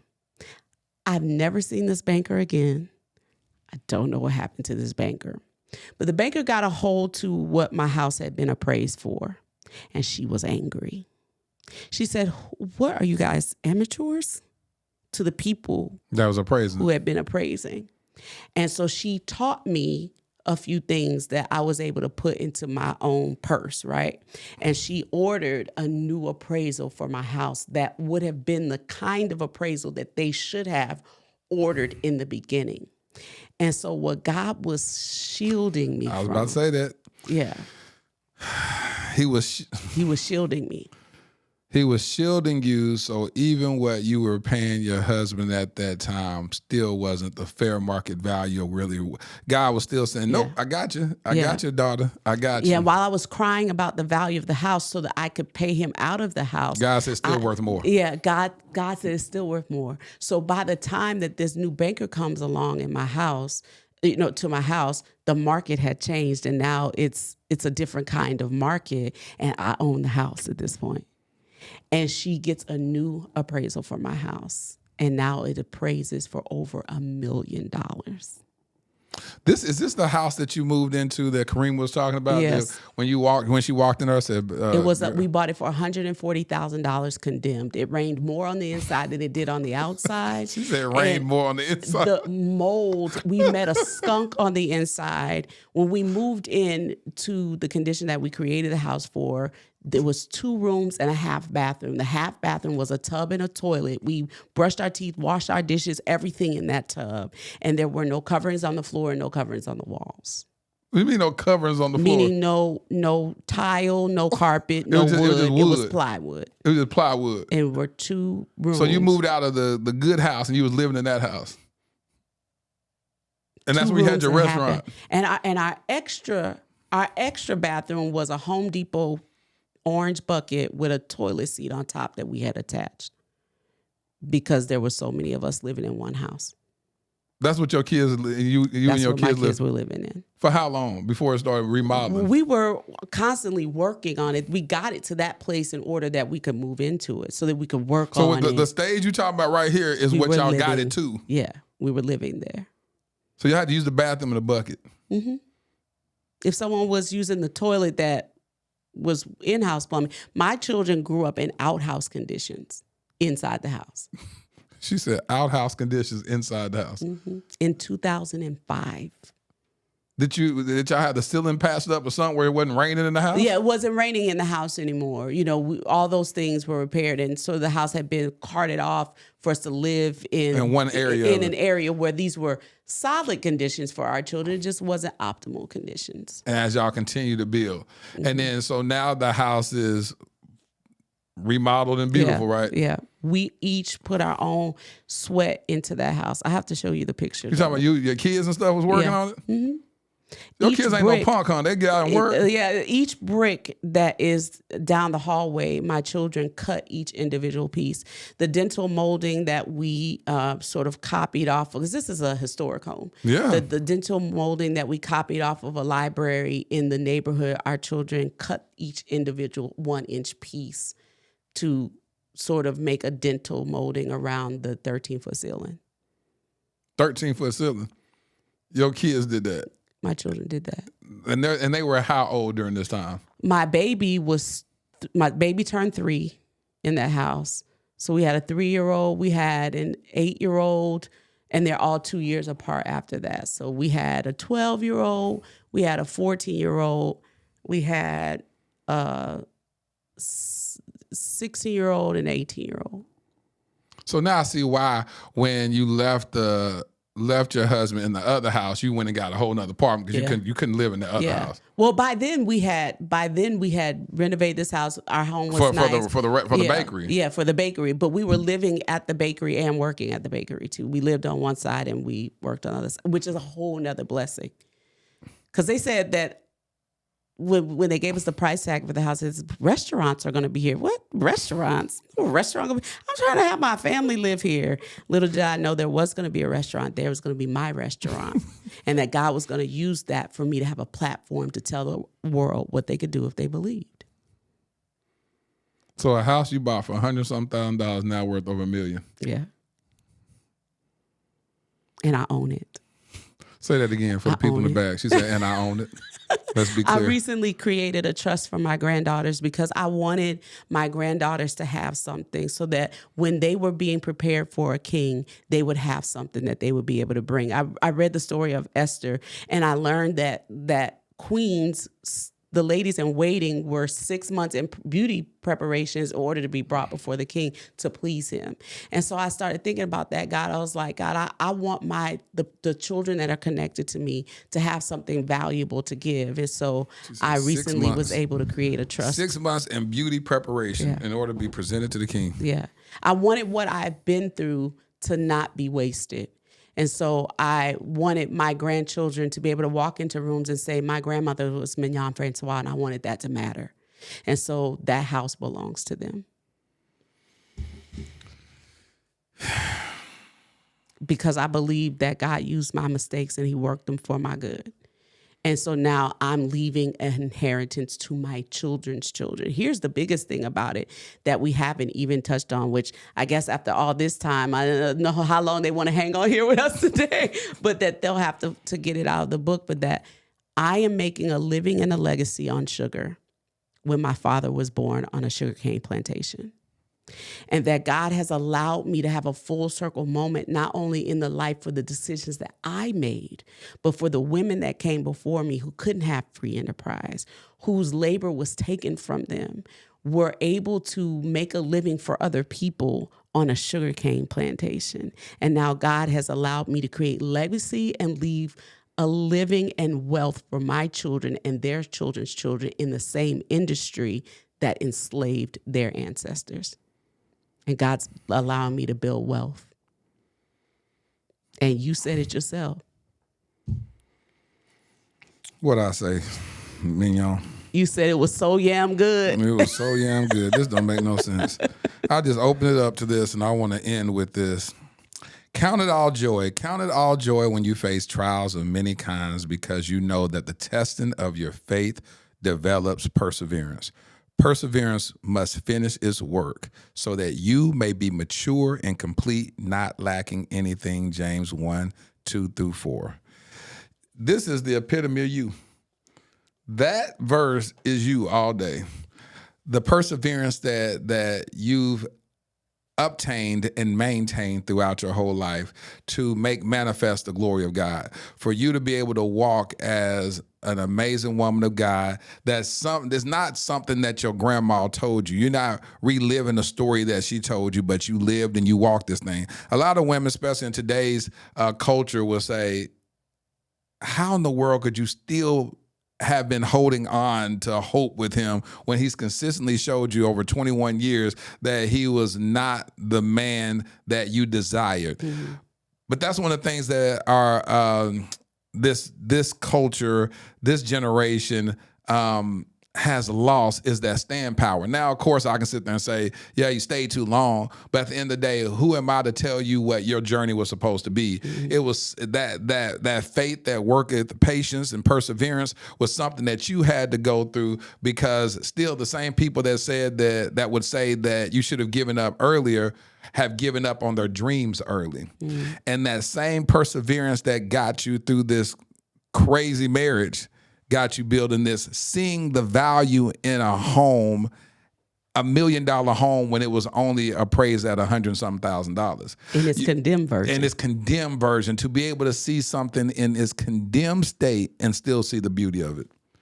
That's one of the things that I've always asked God to continue to give me the heart and a mindset and an eyesight for, is to be able to see the King David still in the shepherd boy stage. Mm-hmm. Armani asks me all the time, so when Armani comes and does switching, I always throw him into the podcast. But Armani always asks me all the time. He asked me this last week. Why did you adopt me? Like, what? I said, Armani, you have so much purpose. You have so destiny. He's like, yeah. He always throws it out like I'm lying to him or something. Mm-hmm. I said, Armani, before I adopted you, the day that we went out and we fed the homeless, when I met him during this Wednesday's Child segment, I saw his destiny. God gave me a glimpse, gave me a foreshadowing of him on stage just speaking to people and all this stuff. And I said, what? This dude? And it's interesting that the first thing you said when you sat down, you said, you have a voice for radio. Have you ever thought the voice? You said that. Well, God gave me the insight about that when I first saw him. I said, he's going to touch lives like crazy. Mm-hmm. But in this shepherd boy stage, Armani can't see himself been more than what he is right now. Mm-hmm. Like, he can't even see himself till the next day. Mm-hmm. He like, I'm just this. No, I'm not this. I'm this. And he just so negative about himself. I said, Armani, if you could see your greatness. Can I just speak one thing over his life? Go. I would say, Armani, speak what you seek till you see what you said. There is power in the words that come out of your mouth. And I want you to know that in the beginning was the Word, and the Word was with God, and the Word was God. So nothing exists apart from words. And I want you to know that the words that you say have power over your life, and that is why there is power of life and death lying in the tongue. And I want you to know that out of the same stem that thorns grow, flowers come out of that same stem. So it doesn't matter the pain that you've been through. It doesn't matter the mistakes that you've made. It doesn't matter what people have said about you. Be careful, little mouth, what you say about Armani, because everything, we started it out with this, the devil wants to do is make what God said about you a lie.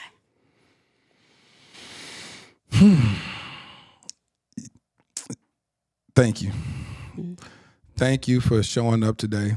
Thank you for not giving up, because I know there are so many stages in your life that you wanted to give up. Thank you for just showing up in the full glory of who God called you to be. And I'm telling you, DMs are going to be flooded by people talking about the impact that you made on this episode. So thank you. Hey, listen, make sure y'all go out and pick up this book. Y'all know how we do on the Dear Future Wifey podcast. We turn writers into bestsellers. So do what you do. She's already a bestseller. We're going to get on that New York Times bestsellers list. Amen. Come on, we somebody. receive it. Yeah, let's go and push on up there. So y'all go pick up this book, Made from Scratch. Where can they get these amazing cupcakes that I just killed? On the cupcakecollection.com. We also ship them nationwide. We're so excited to be able to partner with FedEx in doing our shipping across the country. And then they can follow me on Instagram at Mignon.Francois and the Cupcake Collection on all platforms. Listen, I'm going to have a link in the description. Y'all go pick up, patronize this queen. Listen, Mignon, thank you so much. Thank you for having me. Thank you so much for showing up. You blessed me. There's so many times in this episode, you just took me out. I just had this moment where I just started thinking, and you spoke to me on this one thing. It's this house that I went and looked at last week, and I was like, gosh, I started out wanting this house that's about $200,000 less. Mm-hmm. This is a little expensive, Jesus. A little expensive. But then I'm sitting up here hearing this message you spoke about your son, and then this, and I'm just like, what? Is anything too small for God? You know, and so I'm like, I took my sons by there the other day. I said, hey, this is the house I want to get. You know, he said, you can afford this? I said, you know what the difference was? My son was telling me what I could afford. Yeah. He started speaking into my life and saying, Mom, you're a millionaire. Before, I was like, boy, you know, and I was like, all right, well then and then when I would try the things he would say, it would work. I was like, okay, just say some more stuff. And what God showed me was, I supply your needs according to my riches, not yours. There it is. So my daddy rich, y'all. My daddy rich. So, you know, so I need the lender to hear that. Anyway, so I said, I ain't filled out the application. I said, I'm just going to wait. I'm going to pray over it. I'm going to see what I'm just going to keep driving the neighborhood. Your word for the year is? Miracles. Miracles.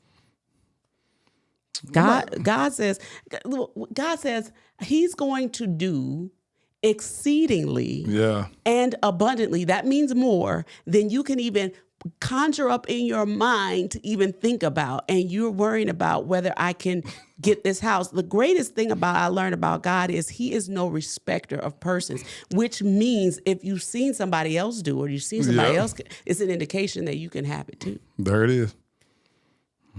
All right, well, nobody asked you to come pick on me, man. I was trying to share my testimony. You over here. Lord Jesus. Okay. All right. You know, hit me in my side. Okay, I'm good. All right. Well, y'all know what y'all got to do. Go buy this book. Go patronize these cupcakes. They're absolutely amazing. Go and take that sweet potato cupcake challenge.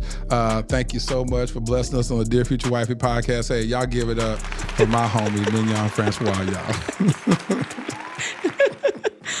Ladarian thrusted suddenly into Child Protective Services in 2015. My nephew, Black, a boy. The likelihood of being adopted outside of kinship, slim to none.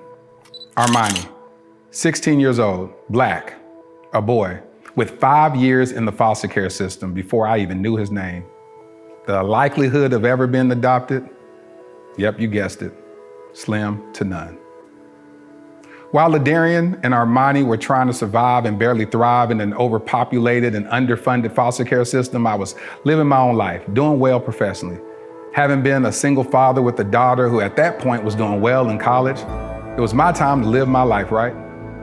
Wrong. I felt unsettled, tireless, agitated. There are just too many of our Black children stuck in ambiguity and in the limbo of the foster care system. In 2017, I legally adopted my nephew, Ladarian. Fast forward to 2019, I had no ties to this other young king, but I felt God instructed me to adopt him also, and I obeyed. Starting over with parenting should have been enough, right? Working with various foster care and adoption agencies to help bring awareness to the countless young Black kings in the foster care system should have decreased my agitation, right? Joining the board of directors of Advantage Adoption, an organization that helps find permanent adoptive homes for children in foster care, should have led to some type of resolve, right? No, not at all. None of it felt like I had done enough. I now realize that every one of those experiences was laying the fundamental foundation for my life's mission, Kingdom Royale. Kingdom Royale will be a luxury, state-of-the-art home for foster boys. Our first location will be in the Dallas-Fort Worth Metroplex. We will utilize the whole person approach that instills identity, empowers them to advocate for themselves, and enlightens them regarding new perspectives and limitless options that they thought were impossible. Though the young kings will attend the local public schools that are in proximity to Kingdom Royale, our at-home curriculum will broaden their worldview through participating in the arts, attending various cultural events, learning about and engaging in multifaceted discussions about current events and even relevant historical context, introducing them to gardening and landscaping and even caring for our animals on our farm and on-site stables. We just launched our Startup Capital campaign with the goal of raising $2.8 million. Now, why $2.8 million? Well, in 2017, I created a web series in which I performed random acts of kindness for targeting the homeless community. One of the most notable successes was that one of the videos went viral, garnering 28 million views.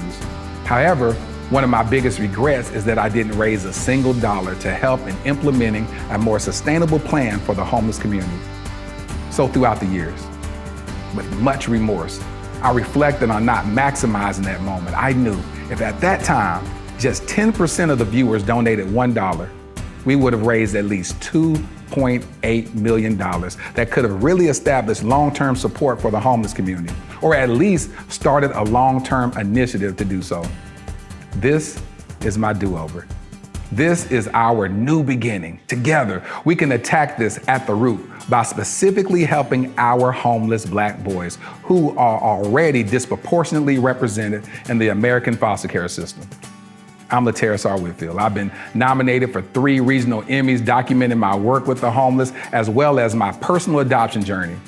Despite those accolades, the greatest award for me is truly providing the infrastructure for a transformed life. Visit kingdomroyale.com for more details. Crown a king and make a donation today.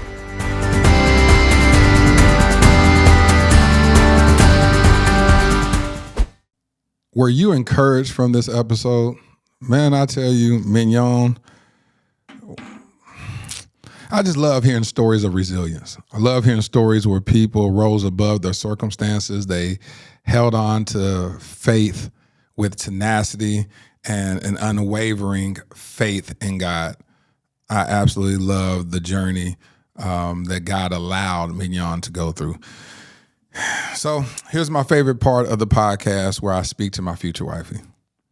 Dear future wifey, what does marriage mean to you? Why do you want marriage? What do you think is the benefit of marriage? These questions and more have taken residence in my mind during this single season. Marriage is so beneficial and spiritually rewarding. To know with each other, we'll have an intercessor, confidant, partner, lover, friend, coach, safe place, and legacy of love builder. You are the manifested prayer of so many years of waiting, hoping, yearning, believing, doubting, crying, rejoicing, fighting loneliness. so many juxtapositions of emotions. You are truly worth the wait. You are worth the unanswered questions. You are worth the persecution. You are worth me fully surrendering my heart. Your future hubby. I hope you enjoyed this episode of the Dear Future Wifey podcast. Remember, be lit, live intentionally and transparently, and don't stop loving. Make sure to subscribe to our Dear Future Wifey YouTube channel. We're available on Apple Podcasts, Google Podcasts, Spotify, and Stitcher. We welcome your support. Simply share our podcast with your friends and family.